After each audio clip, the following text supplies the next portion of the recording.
Engineer Bosse, you can go ahead.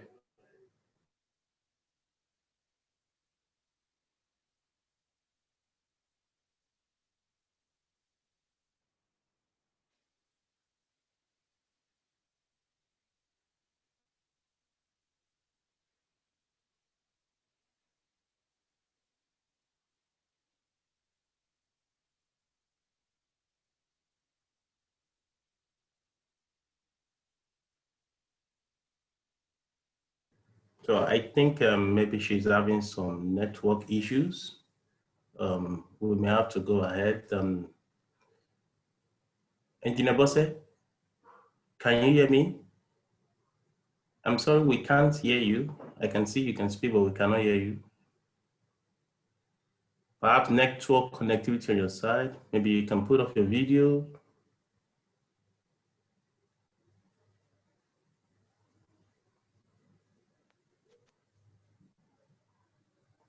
Okay, while we go ahead with the program, I would like to invite the APWEN president, Engineer Funola Ojela, the FNSC. Thank you, ma'am.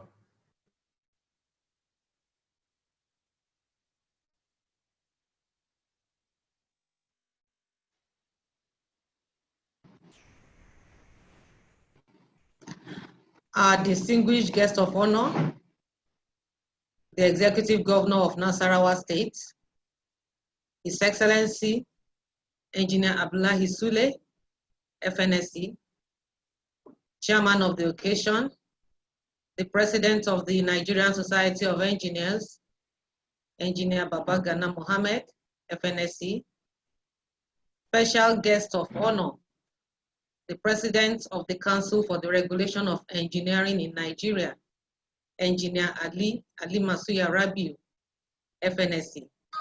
Special guest of honor, Council member of Woli Foundation, sponsors of the Town and Gown series, Sue Brown, our keynote speaker, the General Manager of Woli Academy Headquarters in Saudi Arabia, Miles O'Connor, the Managing Director of Delta Afrique, joint venture partners with Woli Foundation, Engineer Akiwumi Odumakinde, FNSC, ably represented by Abimbola Onolapo, Head of Strategy and Planning at Delta Afrique, representatives of the various invited mentor companies, APWEN Council members here present, APWEN and NSC members, gentlemen of the press, ladies and gentlemen.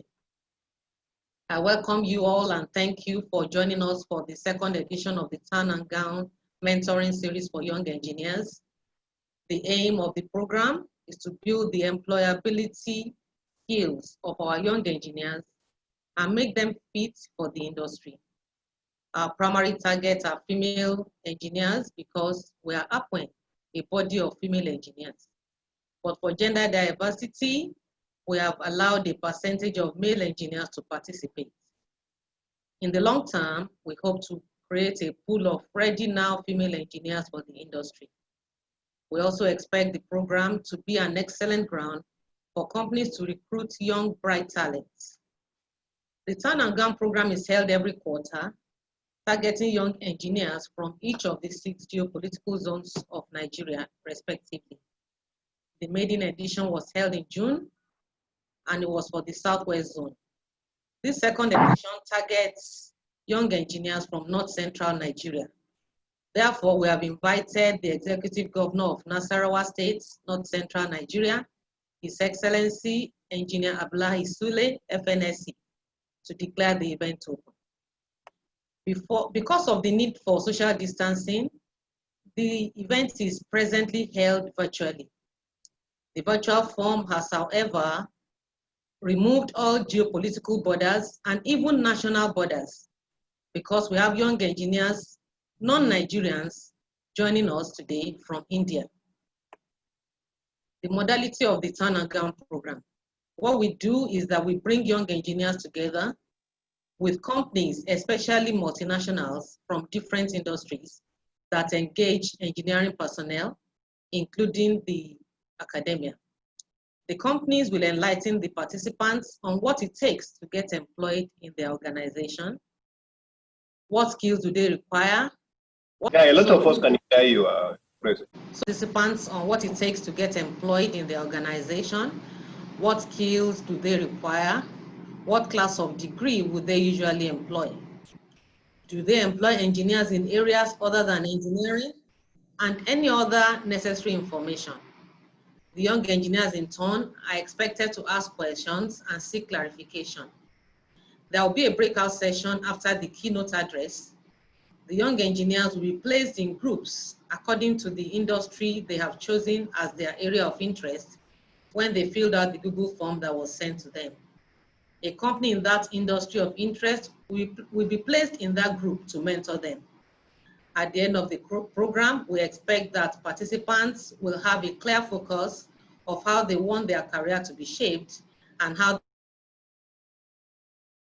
they can achieve that focus. This, we believe, will help them organize themselves in the right direction and become employable if they are not already. In addition, the companies represented here today will be receiving the APWEN Mentor Partner Badge for their role in partnering with us to attain this goal. The companies here today are Chevron Nigeria Limited, Construction Kaiser, the Nigerian Bottling Company, Guinness Nigeria, Cadworks, Tranos is an engineering manufacturing company, and Delta Afrique, an oil and gas company.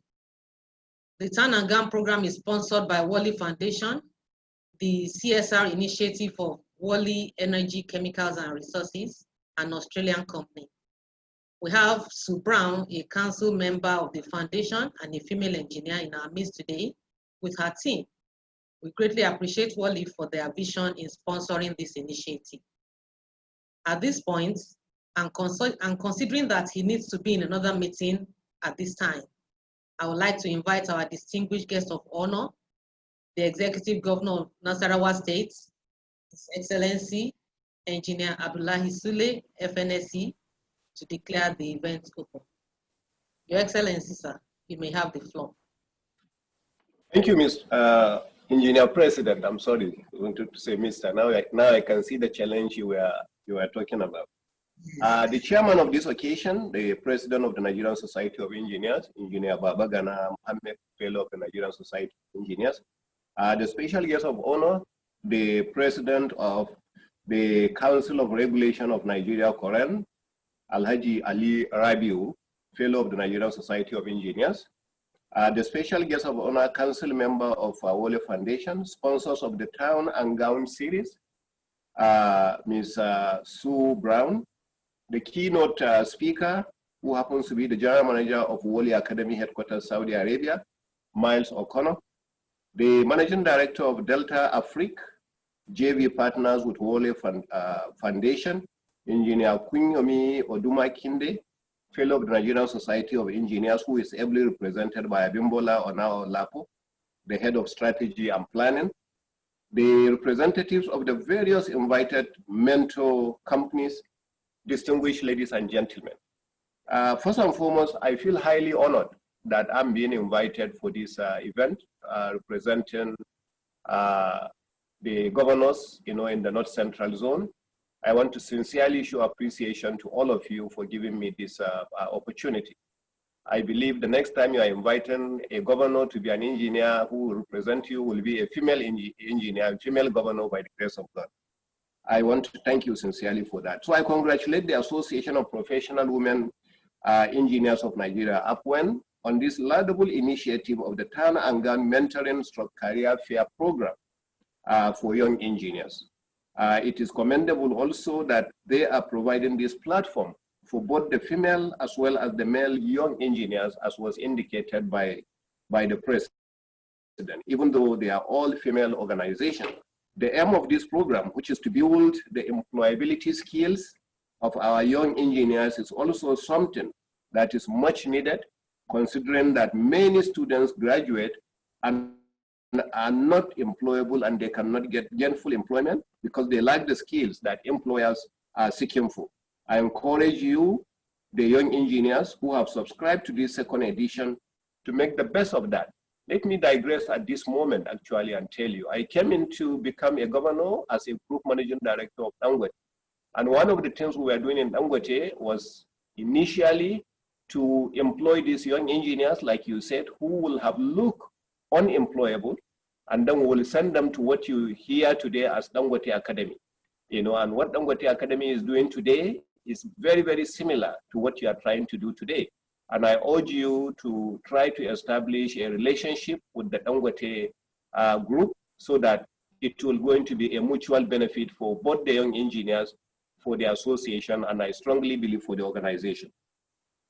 I would like also to appreciate the president of APWEN, Engineer Fumilola Ojelade, the fellow of the Nigerian Society of Engineers, and the entire membership of the association for bringing this opportunity, you know, to the North Central area.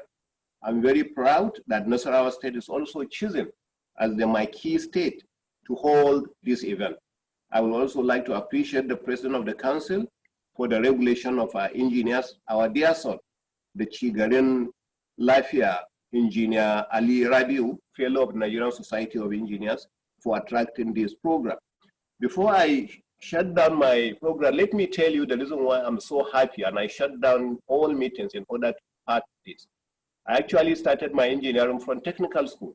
So I went to the famous BUTEX, you know, which is Government Technical College, Bukur.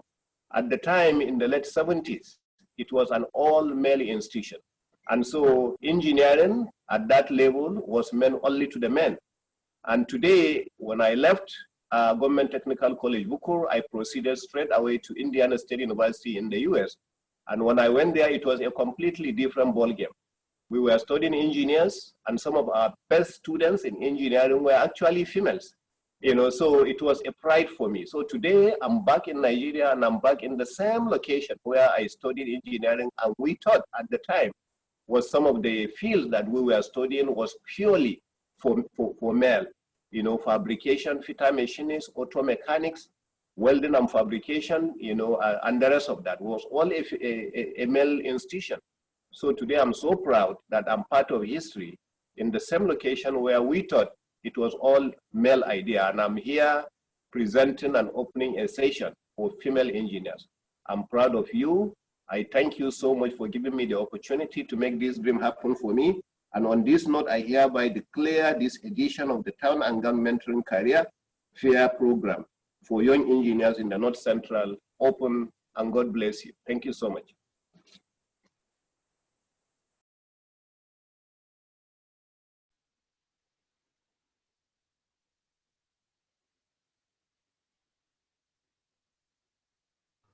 Thank you very much, sir. Engineer Bossede, you want to go ahead on this? Thank you. She's speaking. It appears her device is completely out of work today.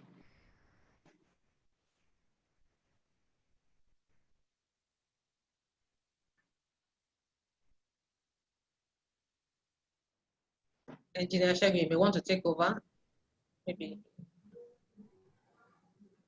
Okay. Thank you very much, sir. Thank you very much, sir, for the wonderful speech and for sharing part of your experience. We appreciate that, sir, and for taking our time to be a part of this. Thank you very much, sir. We are grateful. We appreciate your presence, sir. Thank you very much, sir.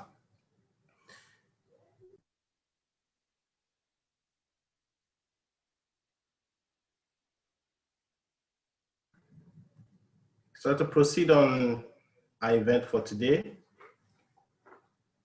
we'll be calling on the President, Nigerian Society of Engineers. I'm not sure if he's online presently. President Ma, please. I don't know if you can help confirm or. Yeah, let me just check. I haven't just. No. Okay, he's not online presently. So when he joins us, we'll definitely call upon him. Thank you very much, Ma. Go to the. We'll go to. All right, so Now we'll continue with the remarks. And we have our guest of honor, Sue Brown. She is a council member, Wally Foundation, Australia, and they are also the sponsors of the Town and Gown program. Sue Brown, madam, you're welcome, ma'am. Please do us the honor to mute your mic and give us a speech. Thank you, ma'am.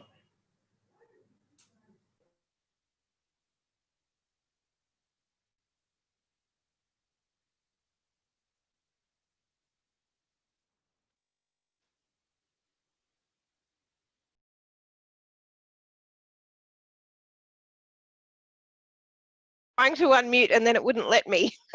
So thank you very much to APWEN for inviting me to say a few words today. It's tonight for me.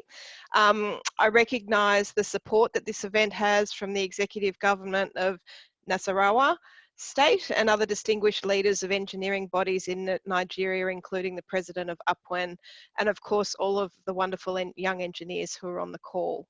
I'm delighted to say a few words on behalf of Worley and the Worley Foundation. First, just a few words about Worley. We're one of the largest and leading engineering and project delivery firms in the world. We have a proud Australian heritage, and I'm joining you today from Melbourne, Australia. So we have more than 50,000 people globally across 49 countries. The majority of our people are engineers across all disciplines. We're the leading global provider of professional project and asset services to the energy, chemicals and resources sectors. We offer exciting careers to our engineers and project managers with the opportunity to work on projects all over the world. We have a couple of hundred people working in Nigeria, and our joint venture with Delta Afrique has been, Delta Tech, Delta Afrique has proudly been in country for over 15 years. Engineering has the ability to transform the outcomes of a country in an incredibly positive way through improving the standard of living of a country's citizens, through job creating projects and introduction of infrastructure and projects that transform economies and create prosperity. Worley has been passionate about supporting graduates and has had a positive impact on global and African economies through the execution of projects across Africa where there's been a positive impact on employment and the standard of living of citizens. Examples are the Lake Turkana wind farm, power to Kenya, the Tanzania gas pipeline, hospitals and clinics in rural South Africa, mines in Zambia, and of course the EPCM for MPN. The Worley Foundation is our philanthropic vehicle. We invite nominations each year from our people for projects that the Worley Foundation can support. We only support projects that someone from Worley who works for us nominates. We have a preference for projects that give our people the opportunity to contribute skilled volunteering time. We have a particular passion for supporting science, technology, engineering and mathematics, or STEM education, and for women pursuing STEM careers. Without engineers and scientists, our company wouldn't exist. It's important to the future viability of our company that there is a pipeline of talented engineers coming through for us to hire. It's also important that we have a diverse pool of young engineers coming through. At Worley, we recognise that with diversity comes strength and a richness of ideas and ways of doing things. And so the APWEN Town and Gown Mentoring Capacity Building Program, which is designed to support and empower female engineers and is supported by our own people, was successful in attracting the support of our foundation. And we've committed this support for 2 years. We commend and support the aims of the Town and Gown program to create a pool of ready now women engineers by bringing together young graduate engineers and graduating engineering students from Nigerian universities and professionals from the private sector, especially multinationals. We're excited about this program and how it can help promote the career of female engineers in Nigeria. So I'd also like to offer some more personal words from myself. I'm a female engineer of approximately 20 years experience. When I chose to study engineering almost 30 years ago, my mother was not at all supportive. She did not think that engineering was a good career choice for me. She was deeply disappointed that I didn't use my strong mathematical and science skills to pursue a different sort of career. And when I look back, I think my mother didn't really know what engineering was and saw it as a male-dominated profession and didn't think that I would do well or that I would enjoy it. But how wrong she was. So I studied chemical engineering here in Melbourne, and I had the time of my life when I was at university, and most of my close friends during university were male, and that was fine. Although I studied chemical engineering, I did so with the vision of working to improve the environmental impact of the chemical and petrochemical industry. So my first job out of university was with the government in the Environment Protection Authority. It was probably the lowest paid job opportunity for a graduate chemical engineer, but it was a fantastic job. I learned about government regulations, the environmental issues posed by lots of different industry types, and the very real impacts that facilities have on people's lives. I went from the EPA to work for BP and then another national energy company, and then I've been with Worley for the past 8 years. I've had a wonderfully interesting, varied and challenging career. And so my advice to young, aspiring female engineers is to back yourself or have confidence in yourself. If you've gotten into an engineering degree, you're pretty smart. You know what the right thing is for you, the right career, the right first job, the right time to move on and do something different. And take calculated risks. You can't always plan your career or your life, and even if you do, things might not go according to plan. You need to be flexible and adaptable. I wish you all the very best for this great event today and for a challenging and rewarding careers into the future. Thank you very much.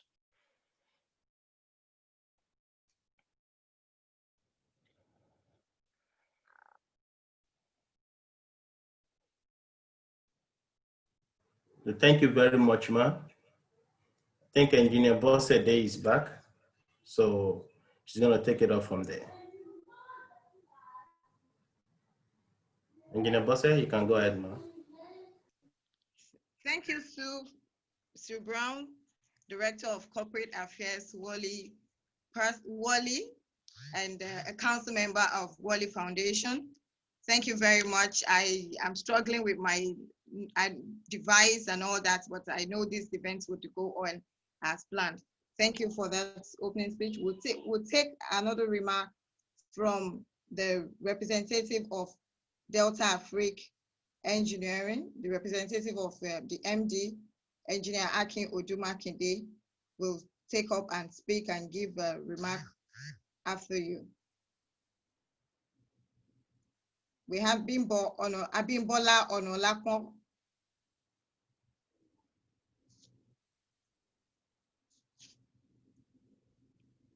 Hello, Bimbo.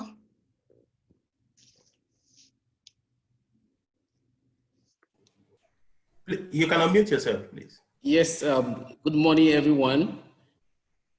It is my pleasure to be here with you today, presenting the Managing Director of Delta Africa Engineering Limited, in the person of Engineer Akin Odumakinde. He really loved to be here, but as you know, he had some very urgent requests to travel, and he had to be away, so he couldn't attend this meeting. But he very much loved to empower young engineers, especially women. He's very much supportive of engineers and developing local content in the industry. So to start with, I really appreciate Worley, our parent company, for sponsoring this event. And together with Delta Africa, we are passionate about developing local capacity in every country where we work.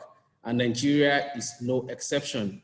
It's been almost 20 years now that Delta Africa has been in operation. And I can tell you for a fact that several women engineers have found fulfillment in the engineering profession with the company.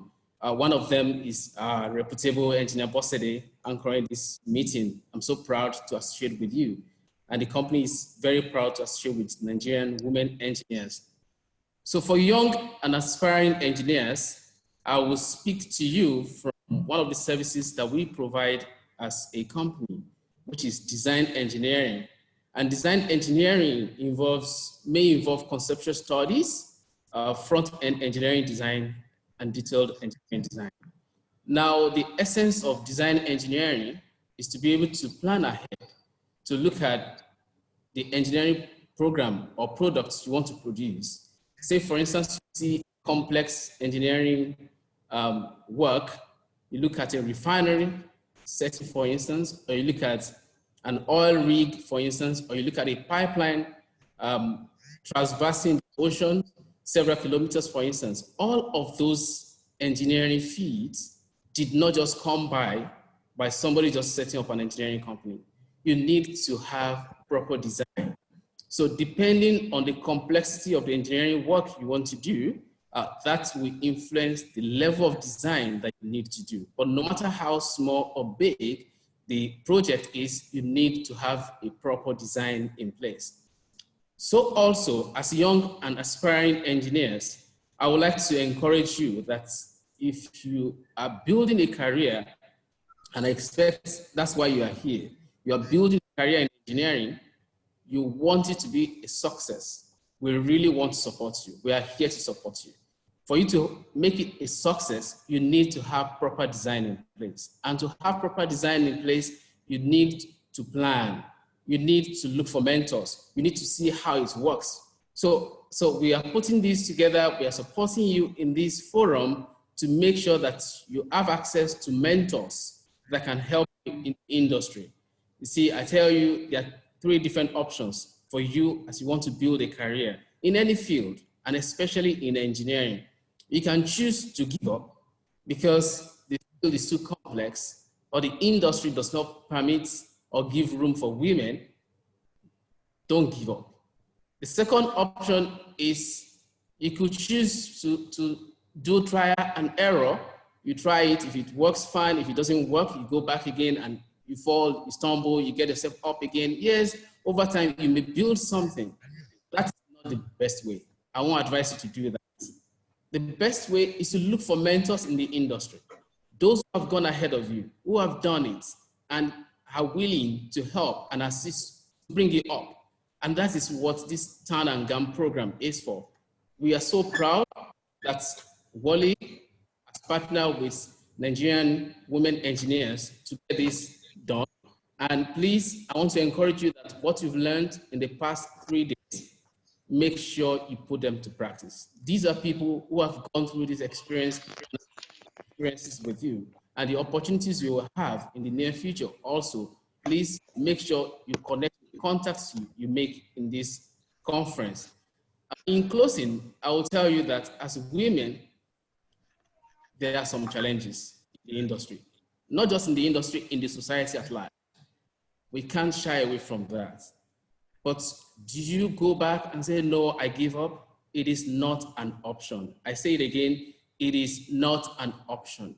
I'm so encouraged by Sue Brand. She told you, even over there, when she decided to study engineering, her parents didn't think it was the right thing for a girl to do. The same thing today, the same thing may apply to you. Maybe you're fortunate your parents supported you, but even if they didn't, or the society didn't seem to give you a place, I can tell you that you have a place. There's a place for you. You can look at the president, you can look at Engineer Bossede, there's a place for you. And I want to encourage you that there's no reason to give up. Giving up your career in engineering is not an option. It is not an option. You are smart, you are intelligent, you have what it takes to be the best in your industry. We have several women engineers in our organization, and they are growing. So we are ready to support you. We want to encourage you. Be your best. Be your best. So you have all it takes. Please go and fly and make us proud. Thank you very much.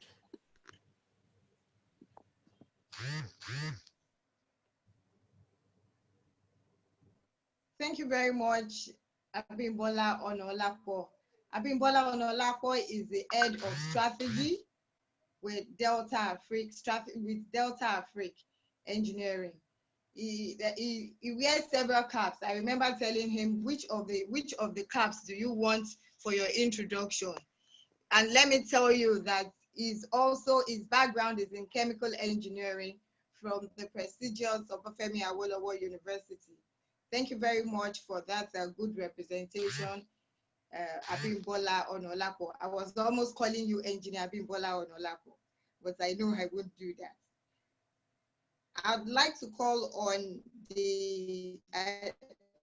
our special guest, the President of Council of Regulation of Engineers, Engineer Ali A. Rabiu, FNSC, as he gives his remark. I think we actually gone past all that while you were away, Engineer Bosedi. So we go to the keynote Yes, keynote please. address by Yes. Oh, please can you project his profile so we read his profile and it takes off the stage. Thank you.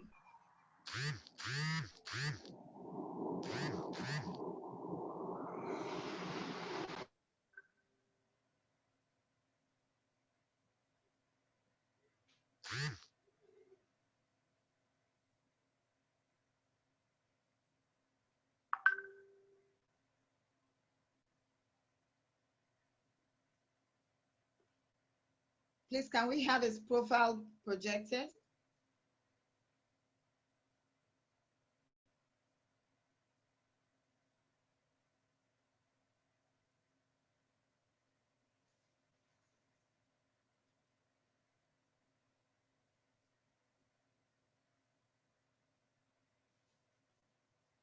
Okay, if we're having technical glitch in doing that, I'd like to, without being too familiar with Miles, over time, I know we've chatted about this event. Miles O'Connor is the General Manager of Wally Academy. When you talk about all the content that talks about engineering development, every sector of development in Wally, Miles O'Connor is in charge of Wally Academy, which talks about Wally's developmental plan and strategy. In addition to that, is the one that controls it right from the Saudi, the headquarters of the academy. He also has a background in engineering, so he's not a stranger. Even when you see his title being the GM of Wally Academy, you should know that his engineering background would enable him to give apt keynote address that would focus on the theme for this Town and Guy Young Engineers Career and Mentoring Forum. Miles, if you're ready, I believe we're ready for you. Fantastic. We'll do one thing at a time. Can you hear me okay? Yes. I can hear you and everyone can. Then I will try and share my screen.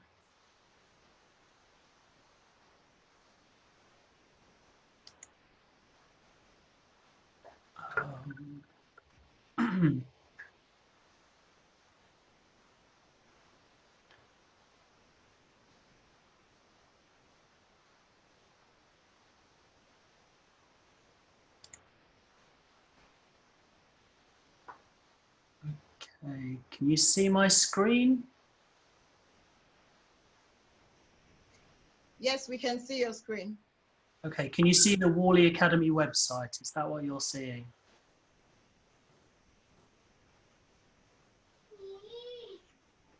Okay. Yes, we can see the website. I'm sure you're going to get more of the feedback on the chat section. Okay, can you now see my presentation? Not at all. It's still on the website. Let me stop my video in case there's a bandwidth problem.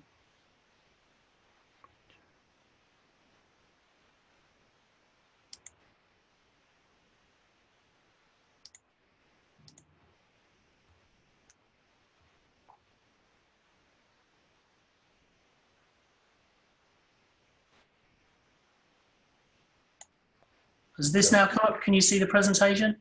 Yeah, perfect. Fantastic. Okay. So, okay, just a little bit more background about me. I am the general manager of the Wally Academy. I live here in Bahrain, a small island off the coast of Saudi Arabia. And something that not many people know about me, because I know we spoke about my engineering background, but I actually wanted to be a vet I wanted to look after animals originally. That was my calling in life. But for some reason, I decided to go into mechanical engineering. I did a degree in that in Bristol University in the UK. And after my degree, my career led very quickly into learning and development. How do you train engineers and train professionals in engineering? So really, if you think about my passions, I love engineering, I love learning and development, and I also love business development. And if you think of all of those three things, they actually do go back to being a vet, because those three things have in common discovering and diagnosing problems and then creating solutions to solving those problems. So I'm really proud to be here. Any opportunity I get at all to help female engineers, I'll jump straight in. I'm really proud, and hopefully I can bring some of my knowledge to this group, which will be of help. So the Academy, the Worley Academy, is actually our external customer-facing training arm of Worley. So my job is all about how do we train our customers when we deliver projects, or if there's standalone training problems, or and requirements that they have, and we do that specifically to help our customers understand engineering more, so we can work better with them. And everything we do aligns to our corporate strategy and our corporate purpose of how can we deliver a more sustainable future.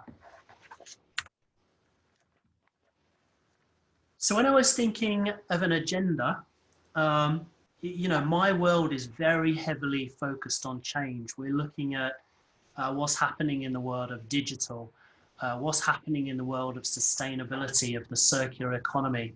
And the world is changing really fast. You've got engineering becoming more commoditized, a lot more artificial intelligence. Things that took us a week to do, a complex calculation, can now take 10 minutes. So it's to cover any engineering topic, I thought, I wasn't really sure of the value of that. So what I was thinking is, what would be, if I was now a young female engineer, what would I really want to know? What I wish someone had told me when I started out in my career. And there really were three things: how to find a job or find my new promotion, how to actually get that job, and then how to stay in that job, how to stay in control. So my agenda here, I'm going to start off with a safety moment, because for Worley, safety is our most important thing. And then I'm going to talk about these three things to really see if they resonate with you and they're going to help you in your career. So my safety moment is all about what we're doing currently. We are looking at Teams and Zoom and our phones all the time now. And this can have a really detrimental impact on our eyesight. So my safety moment is really simple. It's the 20-20-20 rule. Every 20 minutes, take a break for 20 seconds and look at an object at least 20 feet away. And that's really going to help rest your eyes and save you from getting computer vision syndrome. So that's my safety moment of the day.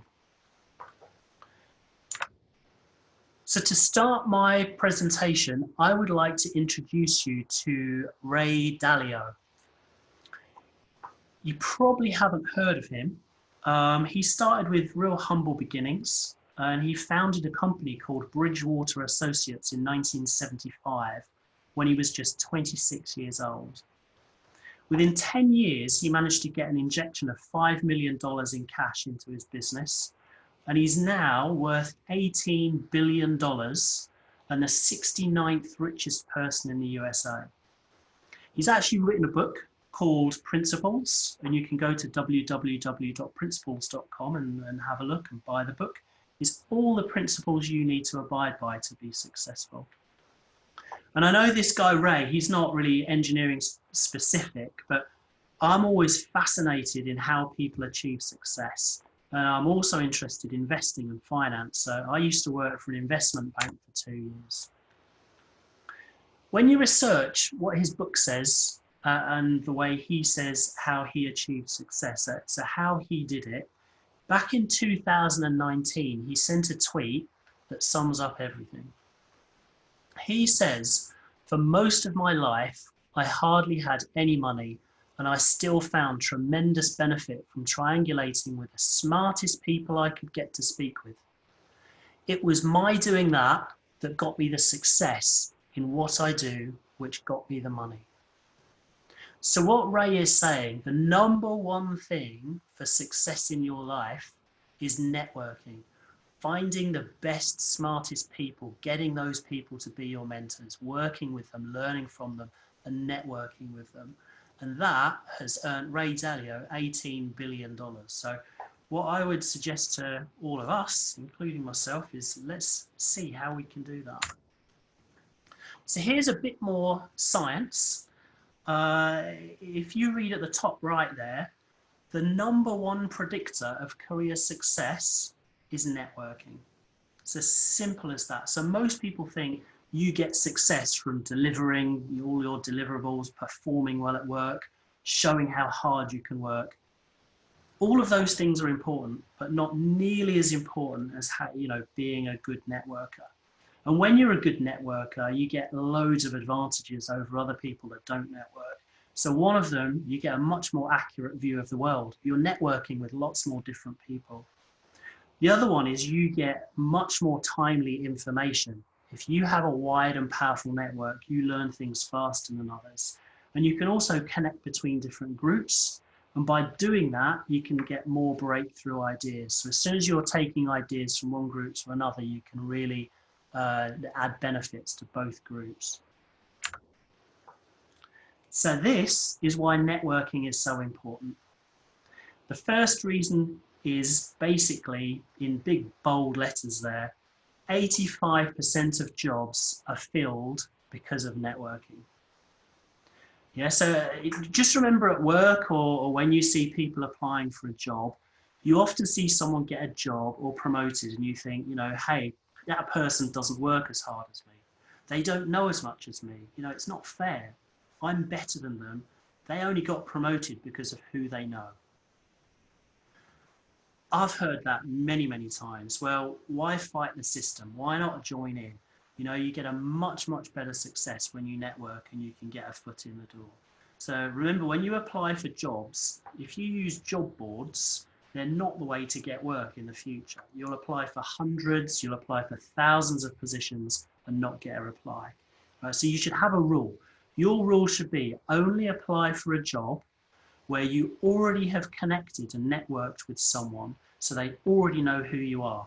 And then you apply on the job board and then you'll be right in there with an interview. And the other benefits of networking, it increases your performance, the performance of your business and all of your own personal success. So, quite often you need people to do things for you who don't report to you. You need to know where to go to get things done faster. And you need to keep on top of the latest information and what's important for your customer, your contact. And the last bit, networking is really good fun. I've met many of my closest friends and even partners through networking. So it's something I'd say enjoy as well. There are different types and different modes of networking, and it's useful just to pencil all of these out, as we'll see in the future. So if I start on the right-hand side with modes, there are only really two types of modes of networking. There's face-to-face, and then there's online. Now, the face-to-face is meetings, conferences, clubs, could be a church group.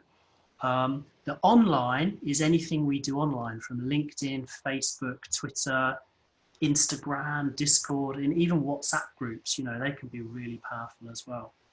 And then on the left, you've got types of networking. You've got formal and you've got informal. And these two can be a bit more overlapped.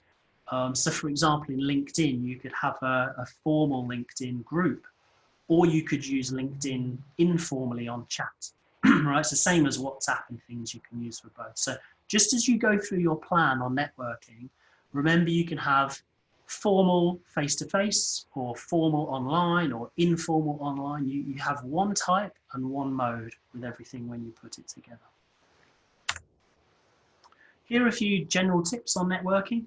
The first one is you can't network with everyone. Our time is limited. You need to be choosing. You need to find like-minded people that are going to be really valuable relationships for you and for them. And the second is really focus on deep relationships. So if you speak to someone once and then never speak to them again, that's not a deep and meaningful relationship. You want to think long-term, you want to have multiple interactions with them, or really get to know these people. And there's the picture down there is a book by Scott Gerber on super connector. And he likes the ideas of super connectors rather than networking, and really wants to change the terms. It's all about networking, but having much deeper relationships with people. So how you make that relationship valuable. And then just, following on from Gerber's thinking on super connectors, the tip for this to work is focus on what's in it for the other party, not for you. And the more you can do that, the more value you can give the other person in networking, the more generous that they're going to be back to you.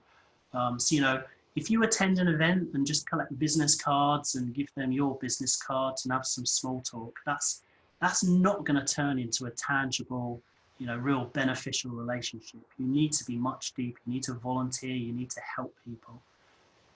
And networking, really, when you look at what Gerber's saying, it's about how you build the deep relationships with people that you actually trust. I think the last one on here is cross-pollination. So I mentioned it slightly before, but this is hugely powerful. If you go to this group and learn something, steal all of these ideas, and the next group you go to, give this same presentation. When you start to transfer information from one group to the next, it becomes really powerful. Now, there are many tools you can use. I spoke about LinkedIn, Instagram, and WhatsApp, and all these things. I think LinkedIn for professional networking is the most powerful. I love LinkedIn. So it can be quite a clumsy application, but it's got huge benefits. So for example, I'm actually linked into nearly 30,000 people. And if I turn up at an office and I have a meeting, as soon as I finish that meeting, I'll go on LinkedIn, I'll find other people I'm connected to, and I'll just text them and say, hey, do you fancy quickly meeting up for a coffee? It's a really good idea to network online, formally and informally, and then use it to interact with people in the actual real world as well. So I've got a few tips here. If anyone wants to be your friend on LinkedIn, just accept everyone. Make sure you connect to all of your colleagues. So get an organization chart and sit there for a couple of hours and invite all of your colleagues. Connect to your contacts so you can upload your contact database. And then what I'd recommend you do is every day spend 15 minutes searching and connecting with like-minded people. Use the in-mail function because you can message people. Join and engage in all the groups. And the advanced find is fantastic. So if you want to look for people within one company in a certain country, you can use that. It's really, really powerful. So, this is the most important tool for business networking. If you're not using it, do. And, other ways, write posts, write articles, try connecting to at least 5 people a week on it.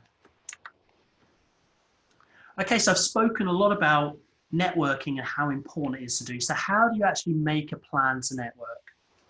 And I'd say try breaking it down into this. If you're going to write anything down, write objective, strategy, and task.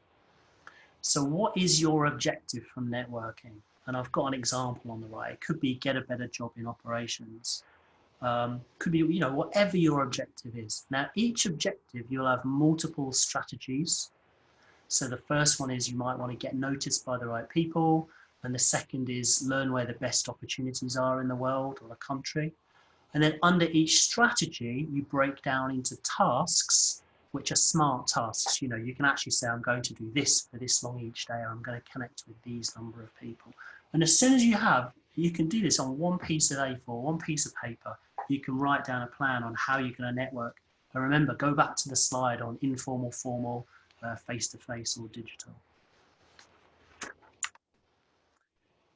Okay, so we've covered networking in quite a lot of detail. I did spend quite a long time on that. And the reason is, until you're successful in networking, you are never going to secure an interview for a job or an interview for a promotion, if that's what you're going for. So networking is the most important thing to get right. However, once you've networked, once you've met and spoken to the right person, you've managed to get yourself an interview, the next thing is, how do you then succeed in that interview? And this is where almost everyone gets it wrong, okay? So most people think that what a hiring manager is looking for is your skills, your experience, your qualifications, and your capabilities. You know, lots of us don't even apply for jobs because the profile says you need 5 years experience and you only actually have 2. Now, what I'm going to do is tell you here exactly what their secret is for great companies and how they, especially for new hires, how they hire people with just, you know, less experience. And it's really not about the skills experience. They're not nearly as important as your attitude. And I'll pause on that because this is so important. I'll repeat it. Good companies hire on attitude, not skills. So if you show good attitude and your prospective boss sees you've got that good attitude, they'll understand that you're going to show good behaviors and you're going to be the type of person that they're after. So, you know, running an academy here, I know we can train skills, we can actually give practicals and give you experience, put you on projects, but you're the only one in control of your attitude. So what are attitudes? What do I mean by attitudes, and what does a hiring manager look for? Well, they look for these sort of 6 areas. The first of all, they look if you're hungry to learn. If you really have that attitude that you want to learn new processes, you know, you actively go out and seek and enthusiastically participate in training activities, employers really want to see that. They then want to see how motivated you are. You know, can you motivate yourself? Can you motivate team members? You know, no manager wants to hire someone who doesn't have motivation. So this is critical to show that you're really motivated. The next one is to be natural. People want to work with people. The last thing a hiring manager wants to do is hire someone who's going to disrupt a team. So you need to be friendly, you need to be open, you can operate in a diverse group of people and so on. The next is to be optimistic. You know, if you're not optimistic, again, it can really damage a team. So you want to show how optimistic, you're bright with a future. Despite all of our pains and our problems, we can really see that there's a really bright future going ahead. The other attitude is being proactive. The last thing an employer wants is someone who's going to come into the office and sit there and just wait to be told what work to do. You've got to be proactive. You've got to say, what can I do to help the customer? What can I do to help my boss? How can I help my peers? How can I engage with the team and the project I'm working on?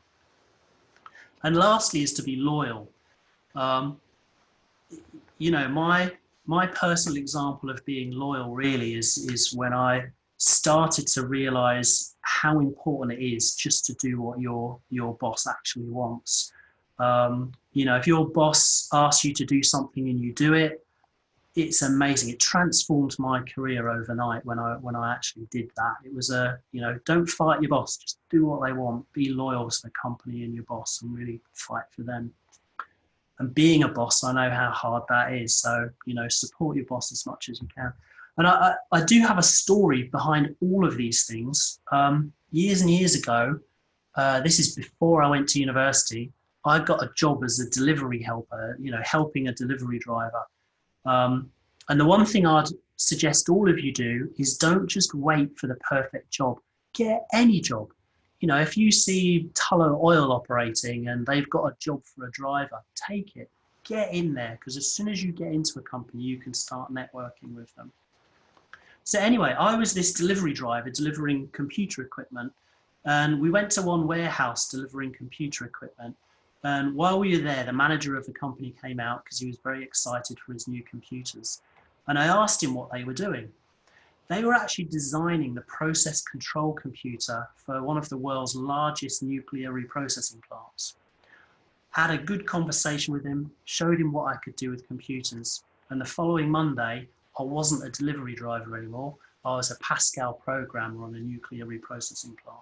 So it goes to show how that networking and all of those attitudes that you can have really helps. You saw how proactive and optimistic I was. Right, now I think the third thing I would suggest, and I wish people had told me this when I was young, is once you do your networking and you get your foot in the door, you do an interview and you find a job, you're now earning money. And I wish someone had just told me some basics on financial independence. It really, if you can do this, you get confidence, you've got a good state of mind. When you meet people, you're confident. People can't bully you into doing things you don't want to do because you've got money. You can leave your job if you want. There's much less stress. Everyone who's got money in the bank is less stressed. I know from personal experience, not having money, how stressful it can be for your mind and for your health. And, with confidence and less stress, you're going to perform better at work. You will perform better. When you've got all of these things, you're going to be much better placed to choose your next job rather than just having to take any job. So the more you can be financially independent, the stronger you're going to be. And lastly, when people say money doesn't buy you happiness, they're wrong. Money does buy you happiness. There's a caveat there. Having enough money does buy you happiness. People with money are a lot happier. And if you wish, I can show you more information on that, but I certainly know that's true in my life. Whenever I've had money, I'm happier. So this is a snapshot of most people's typical budget. This is the way 90% of people run their financial lives. You might get an income of $1,000. Every month you spend money on rent, bills, transport, phone, all the rest of this, and you end up spending more than you're earning. And 9 out of 10 people are like that. And I was like this for most of my life. And this is just not the right way to do your financial planning. So I'm going to tell you now is a few golden rules. Once you've got your job and you get your first pay packet or your next pay packet, if you haven't done this, is the first thing to do. This is the most important rule, is take 10% of your salary and put it into an account that you, your partner, nobody can access. This is your savings account. And you do this before anything. So as soon as you get your pay, the first thing you do is take 10% out and put it in a savings account. And you make sure you cannot touch that money. The second rule is with your 90% that you've got left, don't spend more than that. So really work through your budget and focus on not spending more than that.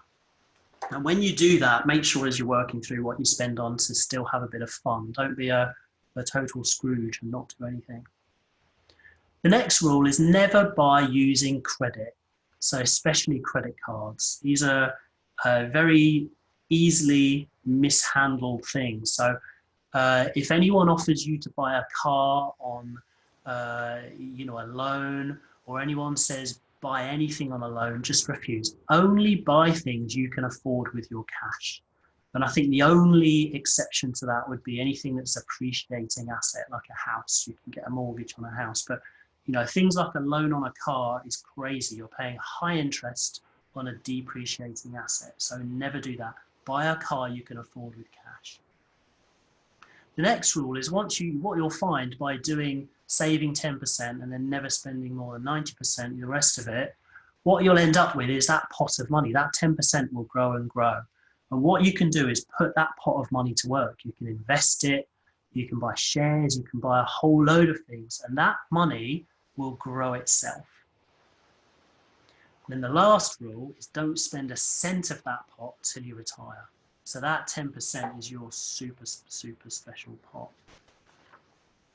So that really comes to the end of my presentation. I hope that's quite different. I hope it's novel, but this is really my passion. If I was going back to be a young engineer, these are the 3 things I wish I'd been told by my mentor.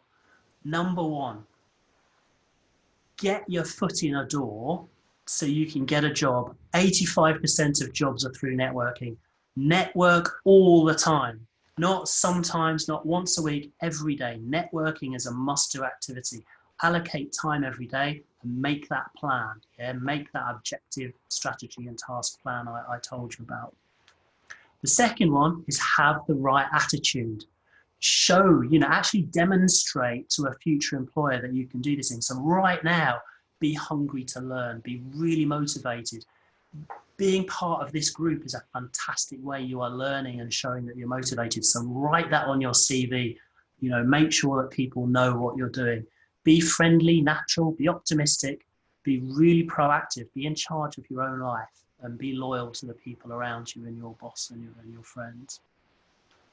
And lastly, so that you can maintain your job, maintain your confidence, and have a really fruitful life, look after your financial independence. It's really important.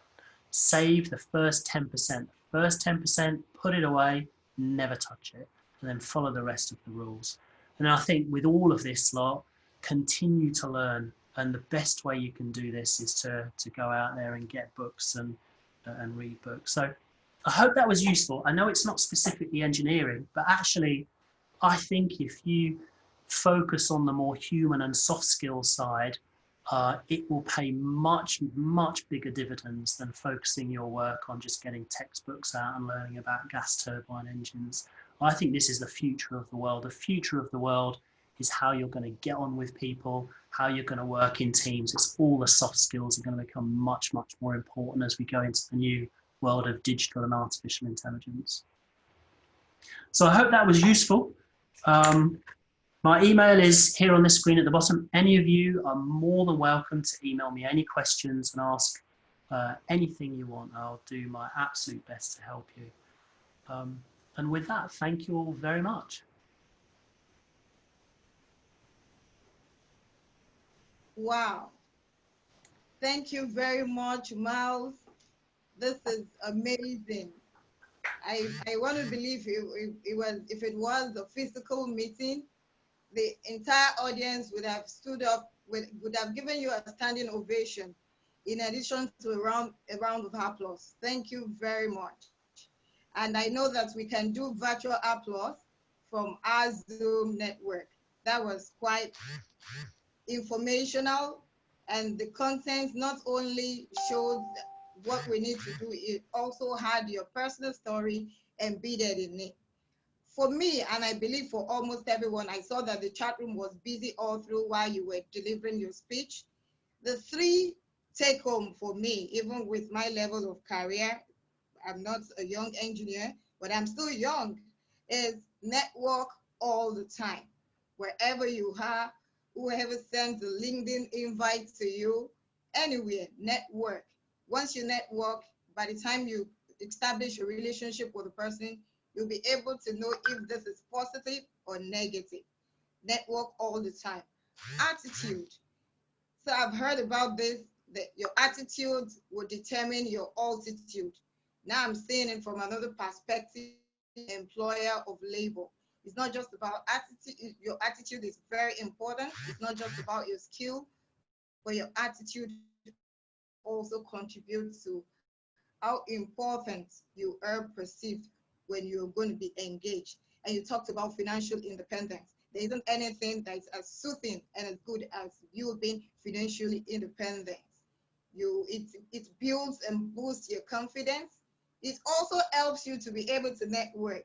If you're indebted to someone, you would be withdrawn. So I really want to thank you. You deserve all the applause and all the ovation. Be rest assured that people would network with you. You would see quite a lot of invites on LinkedIn. I sent one, even though we're within the same system. So you'll see quite a lot of invites from a lot of young engineers from Nigeria that would connect with you. Thank you very much for doing good justice to this. It's our privilege to have you on board. Thank you very much. I know there will be maybe one or two questions, but we won't be able to. I know you're prepared for questions, but we may not be able to take that now because we need to go into the breakout session where we would have specific industries give information to young engineers on what they look out for for people to be employable. So we'll go into the breakout session. Before we go into the breakout session, I'd like to recognize, I know the boardroom of Delta Africa Engineering as the Vice President of Operations, Hydrocarbon and Operations, Engineer Babatunde Eleshi.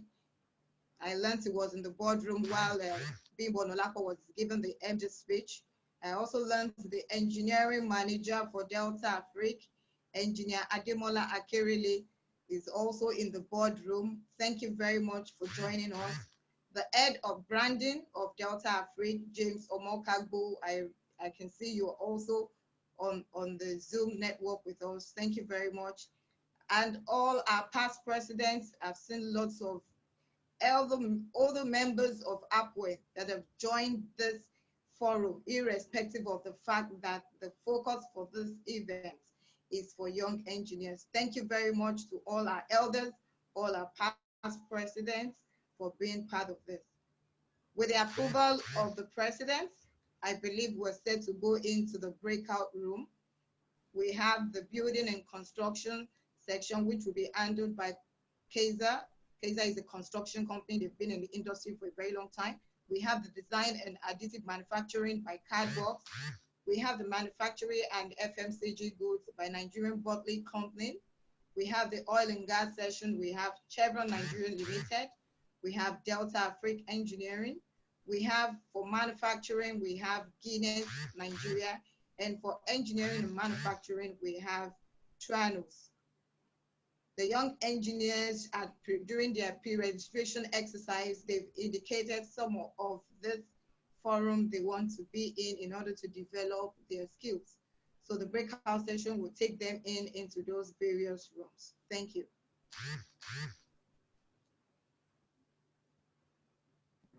Thank you, Engineer Bosse. There are some more people also on the meeting on the Zoom platform who didn't indicate any session where they want to be. And that's why we're displaying this breakout session. So for anyone who have any interest in all this and you've not done that initially, or even you can still do that if you've done that initially, just put CK if you are for Kaiser Construction, put CL if you are for Cardworks, NBC if you are for Nigeria Bottling Company, CNL if you are for Chevron, Delta Africa if you are for DA, Guinness if you're GN if you're for Guinness, then T if you're for Travel. So all you need to do is just go to the participant section, just in front of your name, just put the 3 letters or the 1 letter, CL or CK. So for example, if I'm for Chevron Nigeria Limited, just after my name, I'll just put CNL on the participant section, and automatically that will help and make it very easy for us. But for every other person, you will receive a prompt on your screen now that will direct you to the various breakout sessions. Thank you very much.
Engineer Lamo Igundi, can you hear me? Hello. I'd like to recognize the presence of the Chief Executive Officer of Construction Kaiser, Engineer Ikuano Kaisobo, is online.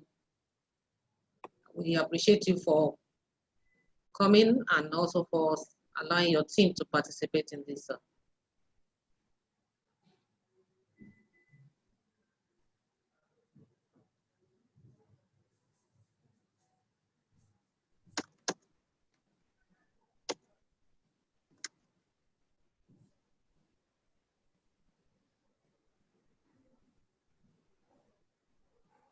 For those who are on call, just put against your name the code you want. So, but for those who are going to be with CADWorks, that's design and additive manufacturing, you will be on this general platform. But for others, just put CNL after your name if you want to be on the Chevron platform. Then Kaiser Construction, you put CK, NBC, put Delta Afrique DA.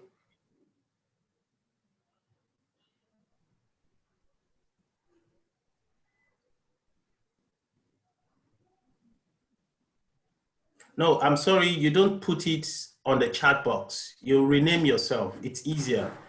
You know, I won't be able to look at the chat box. Please just put it against your name. For example, I can see Fatima Omar Mukhtar CNL.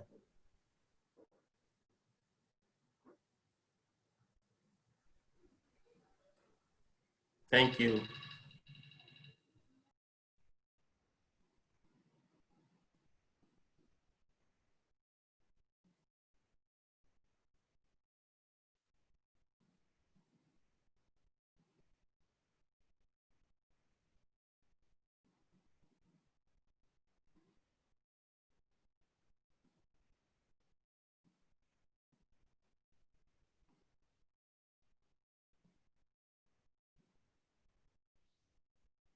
I think you may want to give that instruction again, Engineer Sheikh. Many people are not putting it against their name.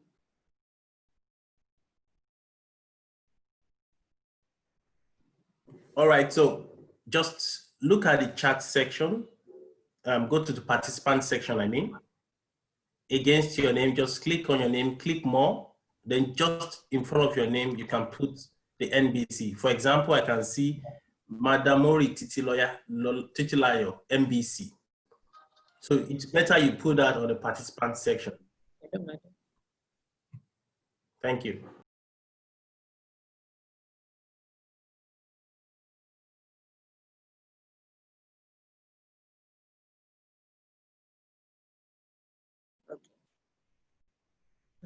Okay, let me see that. So once you rename yourself by putting the code of the company that you want, then the host is going to take you to that room. That is why it's important that you put that code against your name. I've seen somebody now wrote T Benedicta Chukwuemeka. That means the person wants to go to Tranos. So the host is going to take her to Tranos. So please rename yourself. Move your mouse over your name. Where you see more, click on more. You will see rename in the pop-out that comes out of there. Then you'll be able to rename yourself.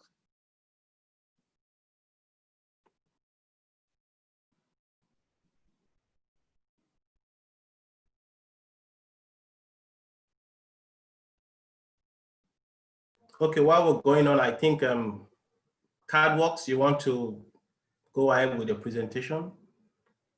I'm not sure who is moderating this session. Well, have you broken the others into their rooms? No? Many other people are in the other rooms. It's just those that have not indicated. Okay. Yeah. So you need to indicate.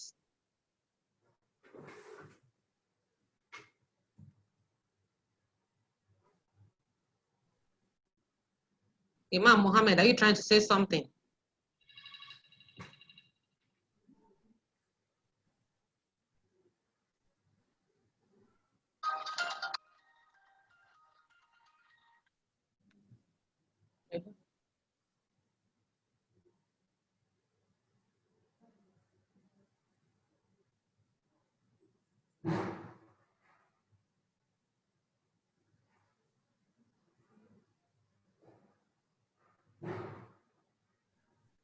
Because there are many people who have indicated Engineer Shego and they are still in the main room. That's why I'm saying so. And that means they didn't accept it. Okay, so are you going to send them the prompt again? No, anyone I see, I always do that. Okay.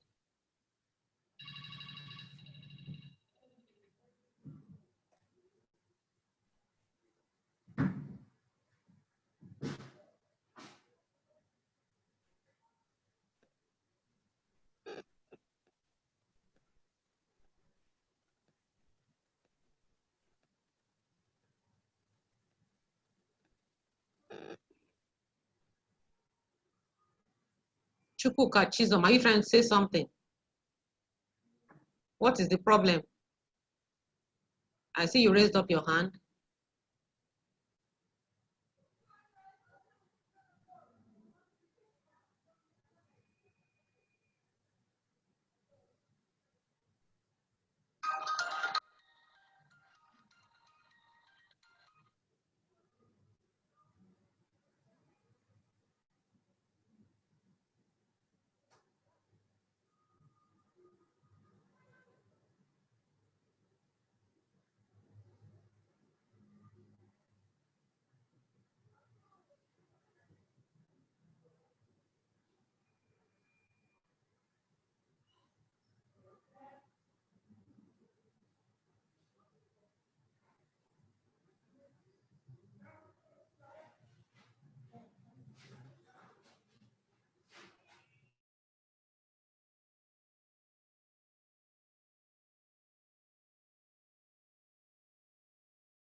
Because it appears like everybody is still here. Yeah, if they are there, is that they've not accepted it? Construction case that Tolulope Shoeton is still here and she's raising her hand. Please, can you unmute yourself and speak?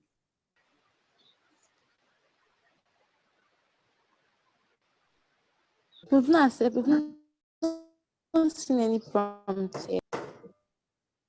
It's like they're not seeing the prompt. Yeah, I can't see any prompt. Me too. I can't see see any prompt my also. my president, ma. I can't even see any prompts yet. My president, ma, I'm supposed to be in Delta Africa, and I'm one of the coordinators of the room. I've not seen any prompt. This is Sylvia, ma.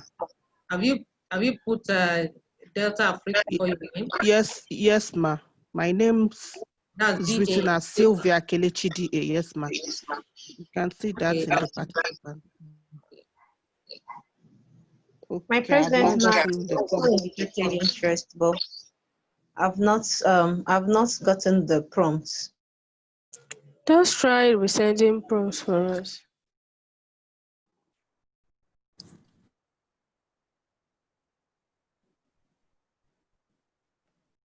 Good day, sir. Good day, sir. Good day, ma'am. Hello. Please, I choose option for aerospace engineering, and I have not. I choose option for aerospace engineering, and I didn't find any option that read that. Yeah. Well, I find myself here too. My name is Wally. So how are you doing? I think it's a breakout section. Hello,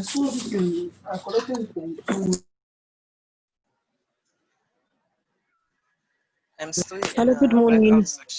I still haven't gotten any prompt yet. And I'm supposed to be one of the facilitators for my own breakout session.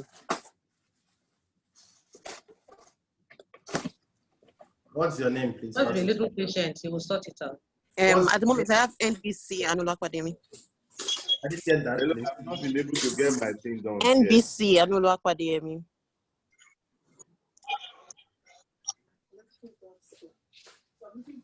Hello, I'm supposed to be a coordinator in one of the groups, the breakouts. Indicated CL. CL. Is that Chevron? No, card work. I'm still lost. How can I get my own prompts now? Card Hold on, please. Where you are present, will appear on your screen. It doesn't appear. I've been waiting. Good afternoon, ladies and gentlemen. This is card work, design and additive manufacturing. I am the coordinator Dr. Engineer Mrs. MD Yahya. My co-coordinator is Engineer Josephine Eze-Kweremba. You are welcome to APWEN Mentoring Careers for Young Engineers.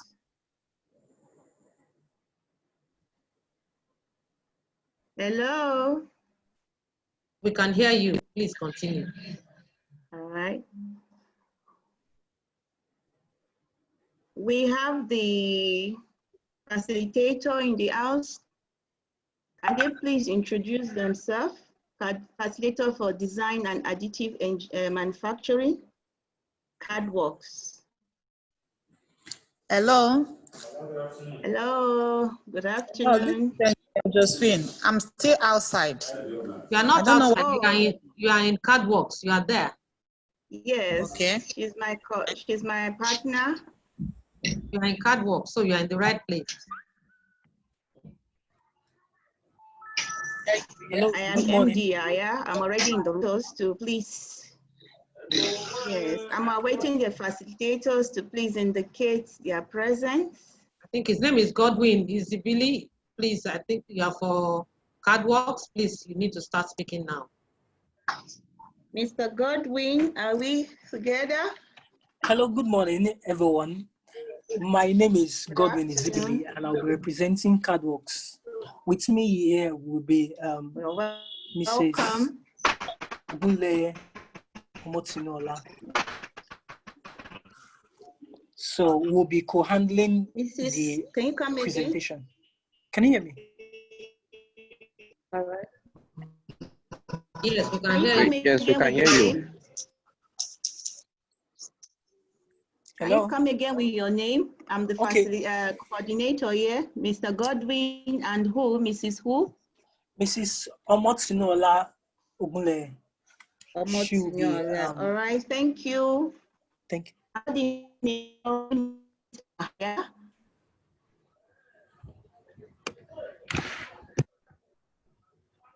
can start, please. Okay, good afternoon, everyone.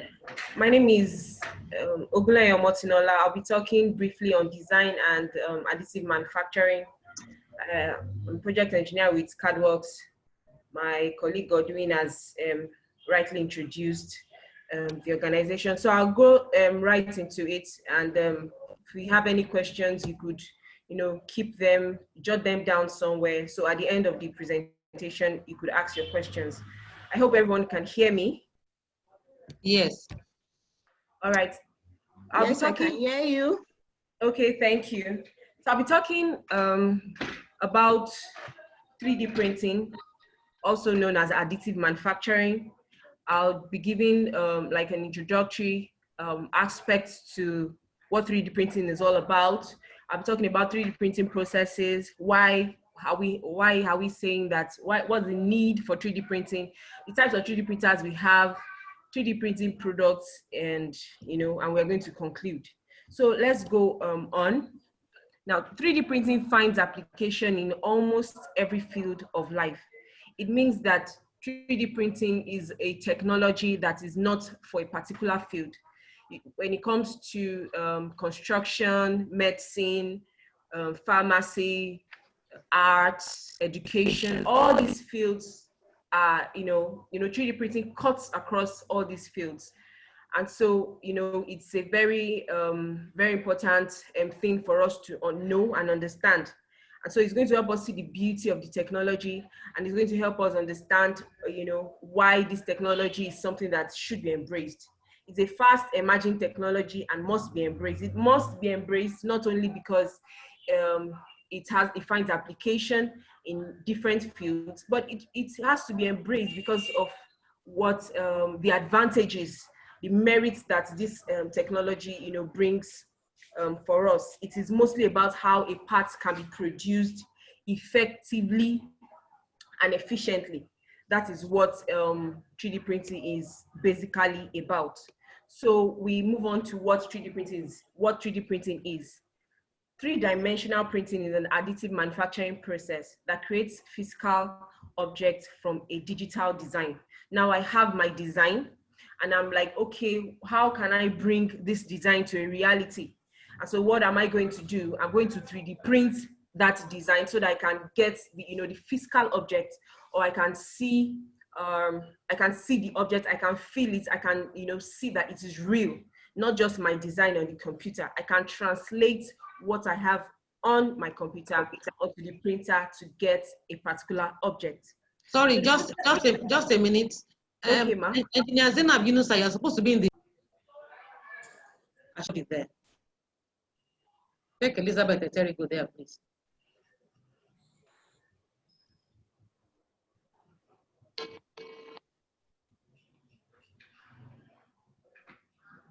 Zainab, why you are not going to your room? You're supposed to be going to Chevron room.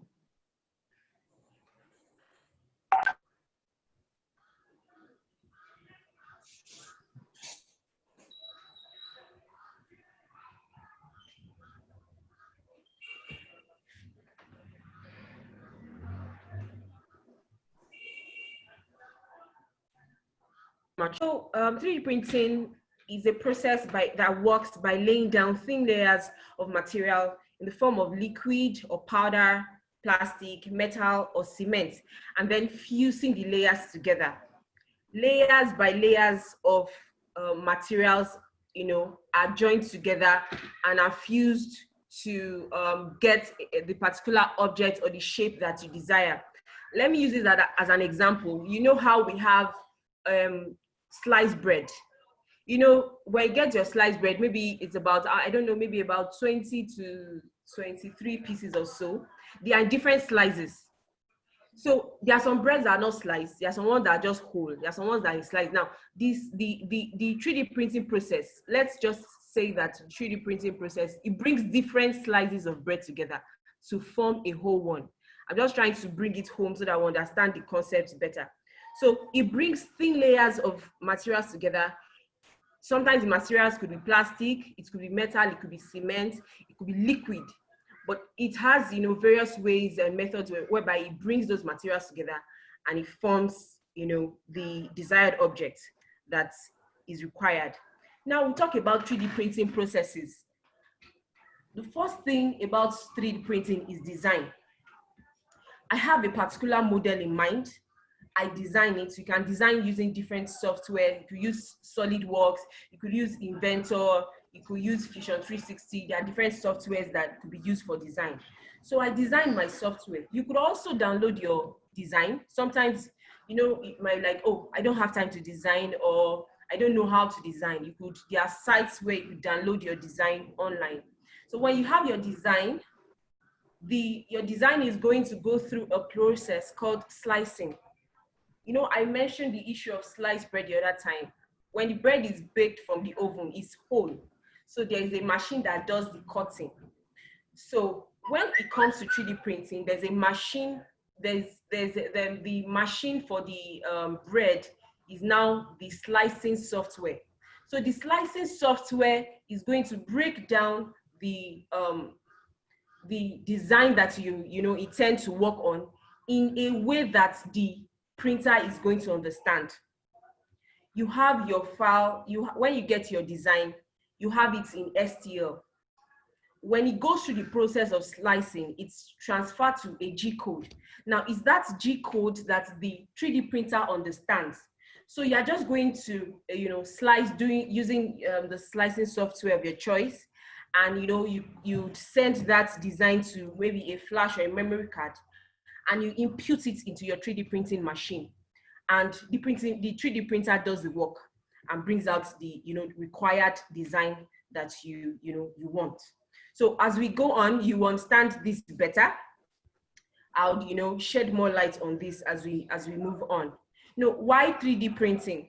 The question is, why are we doing 3D printing? Why don't we keep doing things the way we've been doing it? Why don't I do why don't I continue with the traditional way of making a particular part? Let's take, for instance, I want to create a bolt or a knot. Let's use a bolt for example. What am I going to do? I just want to give us like a breakdown on how the traditional process would look like. Now I look for a metal bar. I cut it to the size of the boat I want on the lathe machine, or possibly I might even have to cut the, the size of the bolt from using a power hacksaw machine. And after that, I'll transfer that part to the lathe machine. I will turn it to the size of the bolt, and I will now thread it, using the lathe machine. So you see that, it has, different processes. But when it comes to 3D printing, I can produce that same bolt using, a single step manufacturing process. It makes my manufacturing faster. So that's when we talk about speed. Instead of me to spend like 10 hours or 1 day making a particular part, with 3D printing, the time to produce different parts is really, really reduced. It makes producing parts very, very fast. Then talking about risk mitigation, a lot of time you produce a part, at the end of the day, you have wasted, so much time, you'll have wasted so much money, you'll have risked so many other things and so many other factors and resources. But when it comes to 3D printing, the risk of producing, wasting time and resources on materials is removed totally, because you can easily do a prototype of a part that you want before you now do, the major manufacturing. Customization, it's very, very easy when it comes to 3D printing.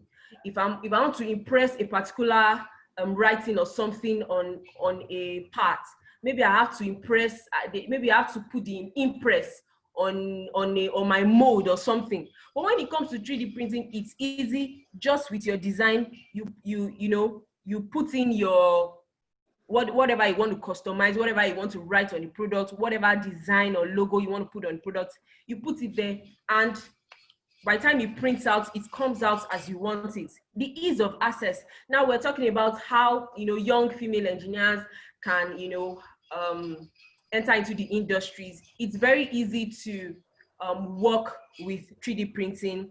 It's easy to work with. It's user friendly. It's something that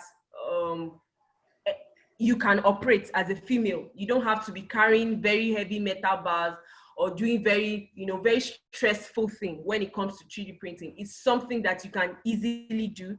It's something that you can, easily access. Then single step manufacture. I talked about it the other time when I was explaining the advantage of speed, that you don't have to go through different levels. There are some parts that when you want to produce them, you have to get a mold. After the molding, there'll be casting, there'll be turning, there'll be milling. There'll be so many processes. But when it comes to 3D printing, manufacturing is faster, manufacturing is easier. You do everything in a single step. Now, complexity and design freedom. There are some parts that when you want to use the traditional method of printing, it's very, very difficult. It's very, very hard. It can almost be impossible. But with 3D printing, kind of embraces complexity. So far, whatever you want to print, whatever you want to produce can be designed, then it can be printed. Talking about sustainability and waste reduction. Instead of using the traditional method that works majorly on reducing, you're removing. Traditional method is more of a subtractive method of manufacturing. So by the time you subtract, you remove this, you waste a lot of material. But when it comes to 3D printing, it's an additive, manufacturing way whereby, the waste is reduced minimally. And last but not least is about cost reduction. You reduce the cost of producing a part that might have cost you, say, 10,000 naira. If with 3D printing, it can cost you about 1,000 naira to 2,000 naira to print. So it reduces the cost of production. It reduces the cost of labor when it comes to an industry set out or outfit. It reduces the cost of getting so many machines to do just, to produce a particular part. So with all these things in mind, we can see that 3D printing is something that we have to work like something that we have to embrace the more. We have to get, we have to squeeze out every of the goodies in 3D printing so that we can maximize, the advantages it presents to us. So we can move on now to types of 3D printer. Now, there are so many 3D printers out there. We have 1,001, so much 3D printers. We have so many of them. The 3D printer you use will determine the type of, it's dependent on what you want to produce. We have 3D printers that, produces food. We have 3D printers that is for construction. Those 3D printers are used to construct houses. We have 3D printers for parts. We have those that works with plastic. We have those that work with metal. We have those that work with cement. We have 3D printers that work with organic materials. So this 3D printer, the 3D printer you are going to use will, is based on the type of the products that you are interested in. So for someone that is on the medical line, they might use, organic products, for producing their own parts. When it comes to construction, like the 3D printer just at the middle where my cursor is as an example of 3D printer used for construction. And the one where my cursor is here is for example of something that is used for food. So we can see that it cuts across. We have different ones. We have finite definite, we have FDM printers, we have SLA printers, we have stereolithography. We have so many ones, but it depends on the type of products that the type of products that you want will determine the type of printer that you use. Just as we have 3D printing, different 3D printing printers, we also have different products. There are so many products with 3D printing. From my screen, you can see that we have different machine parts. You can see that we have this where my cursor is here, right here, is example of where we have a 3D printing clothing line. Somewhere here too is a 3D printing clothing line. The drugs here, right here, shows 3D printed drugs. The house right here is shows a 3D printed house. Yeah, when it comes to construction and 3D printing, Dubai is one of those places that have really embraced this technology. There have been instances of building houses within 24 hours. They've been building houses and offices, using the technology. We also have products like food. We also have like shoes. We also have like different machine parts.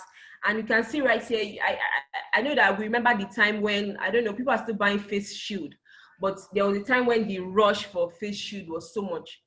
All these things are things that could be produced with 3D printing. The products, 3D printing products do not have it has a wide range of products. We cannot, exhaust, talking about the products here. So that's that about that. And I want to quickly conclude by saying that 3D printing is heading towards the stage where anyone can print anything from anywhere at any time. All you need is a 3D printer. If you have your 3D printer, you can print whatever you want, whatever you desire, whatever comes to your mind. You're like, oh, okay, I have this product in mind. Okay, how can I produce it? So far you have access to a 3D printer, then you can have your product. Thank you very much, everyone. If you have any questions, hold on. My colleague will be coming up to talk about possible, careers in 3D printing. Thank you. Over to you, Engineer Godwin. Okay, thank you very much. She has spoken extensively as regards application of 3D printing in different fields. And that brings me to the career possibilities. Since you know that the application of 3D printing is quite wide, so that means for every kind of sphere that you might be thinking of, there's always an application, there's always a niche to cover. For example, you have 3D design. You could just be working on 3D design only. there are quite a number of softwares you could use. The Fusion 360, SolidWorks, as you mentioned, Inventor, Max. There's so many softwares out there. So, but the good thing about it is that your niche. Are you looking at the arts industry, the art and culture, the people who art movies? There is a niche for design there. Are you looking at people who will be looking at food segments? There's always a niche for design there. Design possibilities is quite endless. And once you choose that particular sector that you want to settle in, then you can now say, okay, I want to design. So 3D design is one aspect. R&D, which means research and development. Research and development is one thing that is one of the leading part of 3D printing. Why? Because the possibilities is still the possibilities that we have seen is still limited compared to what it can be. So, and as such, people are taking researches in different aspects of it. In fact, I was in a world meeting yesterday. People who specialize in just the metal aspect, they just use wire mesh to create complex designs. And these complex designs is applicable in aerospace. It's applicable in military. It's applicable in several aspects. So R&D is what has been going on both in the type of machine, processes of machines, and applications of 3D printing. In fact, should I shock you? There's this kind of technology that helps you grow plants faster. It's one of the R&D discoveries with 3D printing. Biological and scientific modeling. As you have application of 3D printing in biology and science, people now decide to focus on that aspect, designing the kidneys, hearts, complex human bodies, even complex parts of trees, in order to explore it and also do some crazy stuff from it. So if you want to focus, my focus here is just to open up your mind on career possibilities. So biological aspect is one good part. Architecture and construction, as you saw in the previous slide of a house being printed in 3D using a 3D printer, people are actually doing that, designing complex structures that ordinarily would take a whole lot of things to mold out when you want to do the conventional way of doing it, of producing such kind of building. People are now looking for using 3D option as a possibility.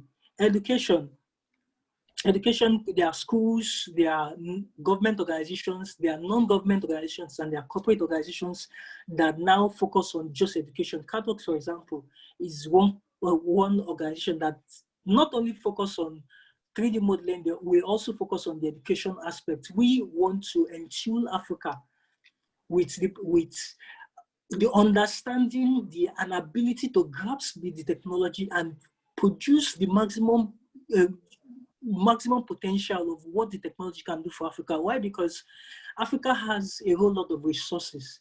And these resources, if being used effectively, can make Africa become one of the leading countries or the leading continents in the world. So education is one aspect. You could decide to understand the technology and decide to now start teaching it both at the local or at the national level. Lawyers and legal profession. You might ask yourself, okay, how does lawyers or legal persons come into technology? How will you fuse technology into the law or the legal industry? I'll tell you something. Since the possibilities of 3D printing is endless, that means innovation will be the driving factor, right? So if innovation is the driving factor, that means there will be a lot of intellectual properties. So if you have intellectual properties, you need to safeguard them. And the people who help us safeguard intellectual properties are actually lawyers. So another aspect is business opportunities. There are endless business opportunities. And you know what drives business is need.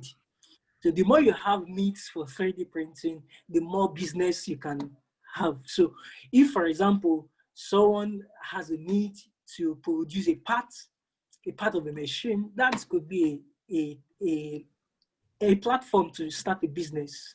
You could start a business in metal, in any of the technology. It could be SLS, with selective laser sintering, SLM, that with selective laser modeling.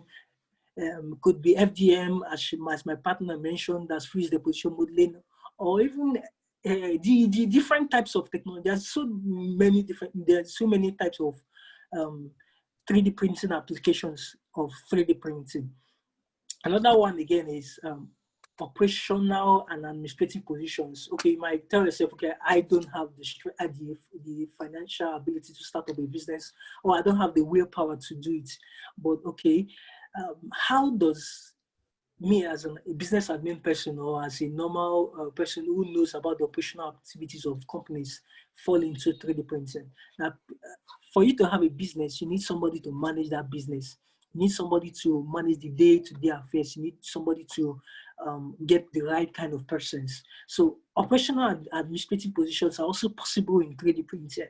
As 3D printing firms come up, you will need to also still have people who will manage the operational activities. So people will get the right kind of person, who get the smart kind of person to work in such kind of organization. Another aspect again is the 3D chef. 3D chef, if you have food as one good application of 3D printing, that means you will also have chef who will be able to create 3D food. I don't know if you understand me. So as you have 3D chef, machines that produce food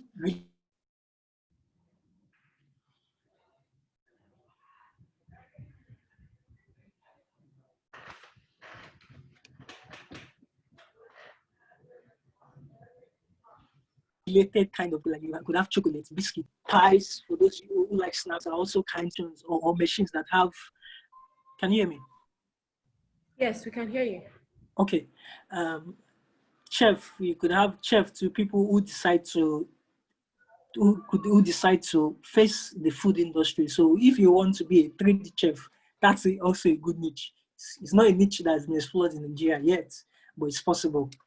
Architectural space.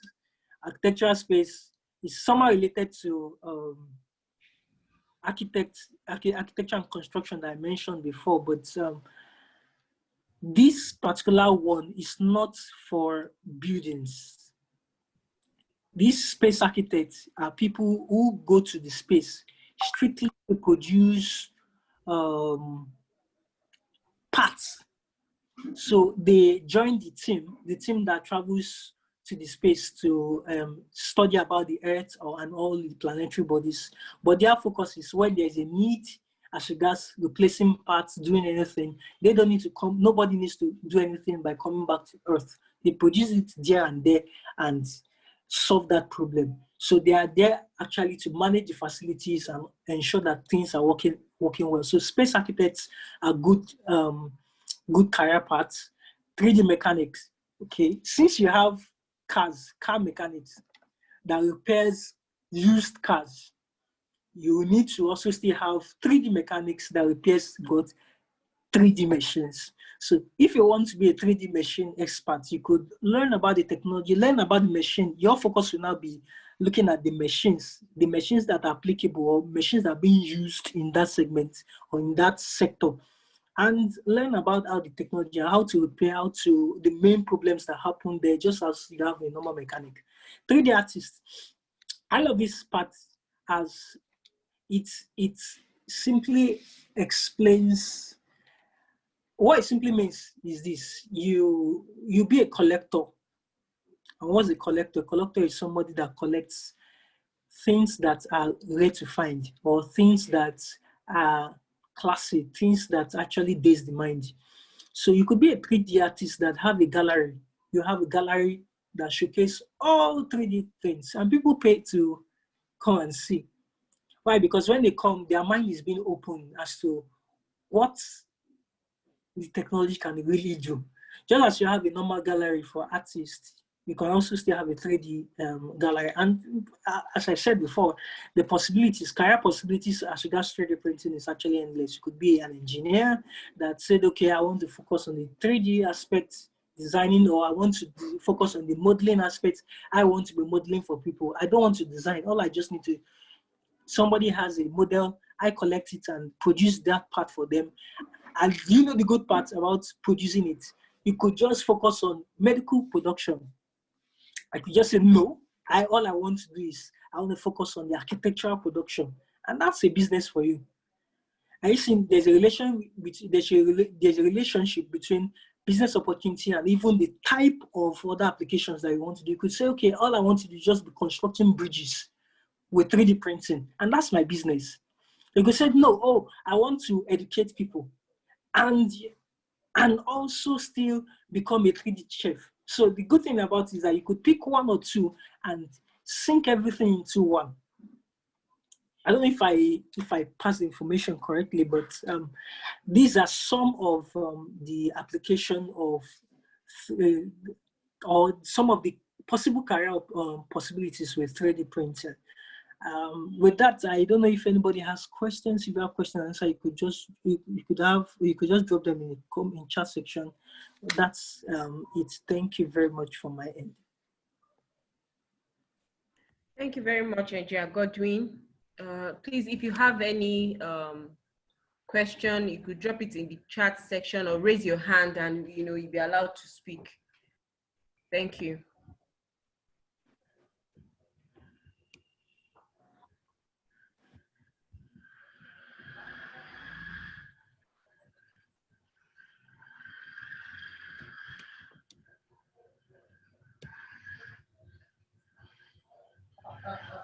Any questions from anybody?